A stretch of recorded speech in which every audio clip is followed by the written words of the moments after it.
नमस्कार दोस्तों, मैं अभिषेक चित्रांशी। स्वागत है आप सभी का मेधावी पे। दोस्तों, आप सातवाहन वंश का एक मैप अपने सामने देख रहे होंगे। ये भारत के दक्षिणी हिस्से को दिखा रहा है। यहीं पर जो है कि सातवाहन के क्षेत्राधिकार सीमित थे। अमरावती, वाराणसी, उज्जैनी और कुछ अन्य शहरों तक इनके क्षेत्र स्थापित थे, जिन पर ये अपने अधिकार क्षेत्र को रखते थे। यहाँ पर एक बुक है अजय मित्र शास्त्री की, जो कि सातवाहनों के बारे में ढंग से डिटेल करते हैं। द एज ऑफ सातवाहनास के बारे में ये किताब है। अगर आप डिटेल जानकारी चाहें तो उस पर देख सकते हैं। बहरहाल जो परीक्षा के संदर्भ में जानकारी है वो हम यहाँ देख लेंगे। सातवाहन वंश अर्लियर इसका कर्ण वंश था, जो कि बहुत छोटा राजवंश रहा, और सुशर्मा इसका अंतिम शासक था। शिमुक ने इसकी हत्या करके सातवाहन वंश की नींव डाली। इसको शिमुक, सिंधुक या शुजुक के नाम से भी जानते हैं। पुराणों के अनुसार इसने जैन और बौद्ध दोनों को संरक्षण दिया था।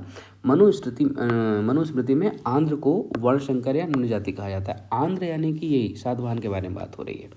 इन्हें वर्णशंकर या निम्न जाति का बताया गया है। प्रारंभिक राजधानी इनकी श्रीकाकुलम थी, जो कि स्मिथ के अनुसार, स्मिथ बताता है कि इनकी जो प्रारंभिक राजधानी रही वो श्रीकाकुलम रही, जबकि धान्य कटक टी.आर. भंडारकर साहब इसका जो है कि जानकारी देते हैं। पुराणों में प्रतिष्ठान या पैठा नगर जो है गोदावरी तट पे, इसकी भी एक राजधानी के रूप में इसको मान्यता दी जाती है। पुराणों में इन्हें आंध्र जाति या आंध्र भृत्य कहा गया है। भारत पर सर्वाधिक समय तक शासन करने वाली जो डायनेस्टी रही वो यही रही। लगभग 3 शताब्दियों तक इसने शासन करा है। इसका जो महत्वपूर्ण शासक हुआ वह रहा सातकर्णी प्रथम। इसकी उपाधि थी अप्रतिहत चक्र और दक्षिणापथपति। ये ध्यान रखिएगा, ये दोनों इंपॉर्टेंट हैं, आपसे एग्जामिनेशन में पूछी जाती है। सातकर्णी प्रथम ने 2 अश्वमेध यज्ञ का आयोजन किया था और एक राजसूय यज्ञ का भी आयोजन किया था। इसकी जो रानी थी उसका नाम था नागनिका। इसका जो नाना घाट लेक है पूना में पाया जाता है। विष्णु उपासना से संबंधित है। विष्णु की जो प्राचीनतम प्रतिमा है वो मथुरा से मिलती है, मैंने आपको पिछली क्लास में बता रखा था। और विष्णु की प्राचीनतम आकृति पांचाल जाति के शासक विष्णुमित्र के सिक्कों पर भी पाई जाती है। जो दूसरा महत्वपूर्ण शासक हुआ उसका नाम था हाल, जो कि 17वें नंबर का शासक है। प्रसिद्ध कवि और विद्वानों का जो है कि आश्रयदाता था। इसकी रचना स्वयं, हाल की जो स्वयं की रचना है वो है गाथा सप्तती, जो कि श्रृंगार रस प्रधान है और 700 प्रेम कहानियाँ इसके अंतर्गत वर्णित है। हाल की जो रानी है मलयवती, ये संस्कृत विद्वान है। और कन्हेरी लेख में एक बात कही गई है कि किसी सातवाहन रानी की चर्चा है जो कि संस्कृत विद्वान थी। संभवतः वो रानी कौन है? मलयवती है। हाल के राज्यसभा में गुणाढ़ नाम के जो विद्वान रहते थे उन्होंने बृहद कथा लिखी। सर्वमन भी साथ में रहते थे। उन्होंने काकतंत्र लिखी, जो कि संस्कृत व्याकरण का प्राचीनतम और सिद्ध प्रमाण है, तो इम्पोर्टेंट हो जाता है। हाल के सेनापति विजयानंद ने श्रीलंका पर आक्रमण किया, साथ ही साथ वहाँ की राजकुमारी लीलावती से विवाह किया। लीलावे लीलावती ग्रंथ में हाल के सैनिक उपलब्धियों का वर्णन है। हाल का मतलब रिसेंट की नहीं, हाल का मतलब उस राजा की बात हो रही है, ठीक है। उसके सैनिकों का वर्णन है। गौतमी पुत्र सातकर्णी इस वंश का सबसे प्रतापी शासक हुआ। इसका टाइम पीरियड है 106 से 130 ईसा पूर्व, और ये इस शासन का 23वां नंबर का शासक रहा, जो कि सबसे महान था। इसकी जो उपाधि है वो वेड़ा कंटक स्वामी, यानी कि वेड़ु कंटक नगर इसने बसा रखा था, इसलिए इसने वेड़ा कंटक स्वामी की उपाधि धारण करी थी। अद्वितीय ब्राह्मण की भी उपाधि इसने धारण करी थी, और साथ ही साथ इसको बोलते हैं एकाव ब्राह्मण, ठीक है। अद्वितीय ब्राह्मण की उपाधि धारण करी थी। इसको आगम निलय यानी कि वेदों का आश्रयदाता भी बताया जाता है। क्षत्रिय दर्प मान मदनस, यानी कि क्षत्रियों के दर्प का चूर करने वाला भी इसे कहा जाता है।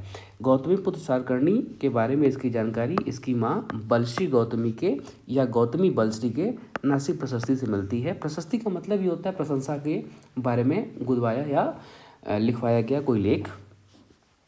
इसने आवक्ष मुद्रा चलवाई थी, और इसने शक शासक नहपान और उसके दामाद उषावदत्त, जिसे ऋषभ दत्त भी कहा जाता है, उसको पराजित किया, साथ ही मार डाला।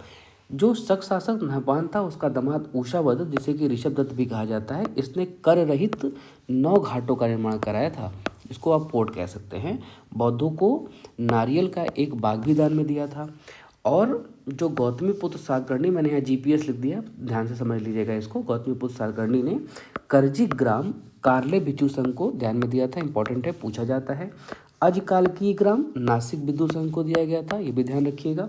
अग्रहार या मंगलम भूमि जो थी वो ब्राह्मणों को दान में दिया गया था, यह भी इंपॉर्टेंट है, पूछा गया है, बार बार ध्यान रखिएगा। और गौतमीपुत्र सातकर्णी के घोड़ों ने 3 समुद्रों का पानी पिया गया था। बार बार पूछा गया है कौन कौन से, बंगाल का, हिंद महासागर का और अरब सागर का। इसने शकों के सिक्कों को दोबारा ढलवाया और नासिक के समीप जोगल थम्बी से इसके सिक्कों का बहुत बड़ा ढेर प्राप्त हुआ है। शकों की भांति इसने अपने सिक्कों पर भी चैत्य की आकृति अंकित कराई थी। चैत्य ही जो है कि सातवाहनों का राज्य चिन्ह भी है। ये सातवाहनों का राज्य चिन्ह भी है, ध्यान रखिएगा। नासिक प्रशस्ति में स्वर्ण कर्षापण, या कि ये जो स्वर्ण सिक्का है उसका नाम था कर्षापण। इसका अनुपात 1:3.5 दिया गया है। और गौतमीपुत्र सातकर्णी के चांदी के सिक्कों जिसका नाम द्राचम है वो 2.10 फ्रॉम 2.24 ग्राम का है। इसकी भी आकृति इस पर बनी गई है। सातवाहनों का मानक सिक्का शीशे का हुआ करता था। इन्होंने रांगा तथा पोटीन के सिक्के भी चलवाए थे।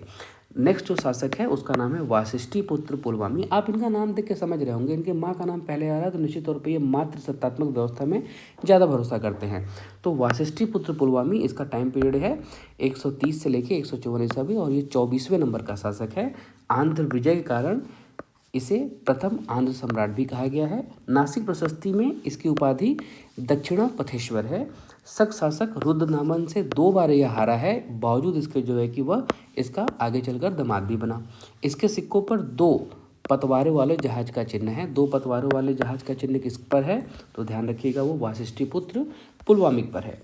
यज्ञश्री सातकर्णी यह भी जो है कि महान शासक हुआ लेकिन अंतिम रहा, जो कि मतलब महत्वपूर्ण है। इसके बारे में और भी लोग हुए पर यह अंतिम महत्वपूर्ण शासक रहा। इसका टाइम पीरियड 174 से लेकर 203 ईसा पूर्व तक है।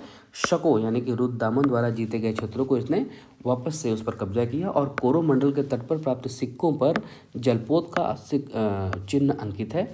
इसका मतलब यह है कि इसके जो सिक्के थे उस पर जलपोत का भी वर्णन किया गया था, अंकन किया गया था। पुलवामी चौथा जो है ना, पुलवामी 4th, वो अंतिम शासक था। ध्यान रखिएगा। अब हम बहुत इंपॉर्टेंट हिस्से में बढ़ रहे हैं, सातवाहन समाज के बारे में, प्रशासन के बारे में और संस्कृति के बारे में।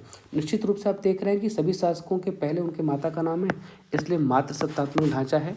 शासक अपनी माँ के गोत्र का प्रयोग करते हैं। समाज 4 जातियों में विभक्त था और गौतमीपुत्र सातकर्णी को वर्ण व्यवस्था का रक्षक कहा जा रहा है, यानी कि यह वर्ण व्यवस्था को बनाए रखने वाला इंसान था। कौन?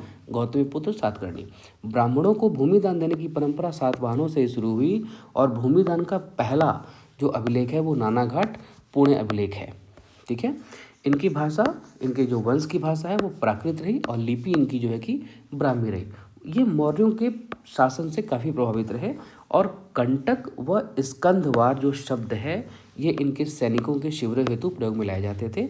सातवाहनों का जो राज चिन्ह है वो चैत्य, मैंने आपको पहले बता दिया।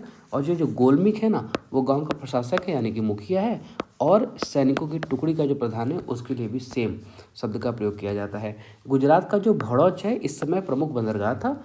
और जो गंधिक है इत्र बनाने वाले शिल्पी थे, यानी कि जैसे कन्नौज में हमारे यहाँ उत्तर प्रदेश में परफ्यूम का कारखाना होता है, परफ्यूम बनाने वाले होते हैं, तो वहाँ गंधिक जो शब्द है वो इत्र बनाने वाले शिल्पी के लिए प्रयोग किया जाता है। एक जो छोटा और महत्वपूर्ण है, मतलब बहुत महत्वपूर्ण तो नहीं पर आपको ध्यान रखने योग्य है, वो है इक्ष्वाकु वंश। इसका जो संस्थापक था वो शांतिमूल था। इसकी राजधानी अमरावती या धानकटक थी। इसके स्थान पर नागार्जुन कोंडा विजयपुरी को इसने अपनी राजधानी बनवाई थी। ईंटों के मंदिर बनवाने का सर्वप्रथम निर्माण इन्होंने ही किया था और इस वंश के शासक ब्राह्मण धर्म के अनुयायी थे, जबकि इनकी जो पत्नियां या रानियां थीं वो बौद्ध धर्म का पालन करती थी। ध्यान रखिएगा।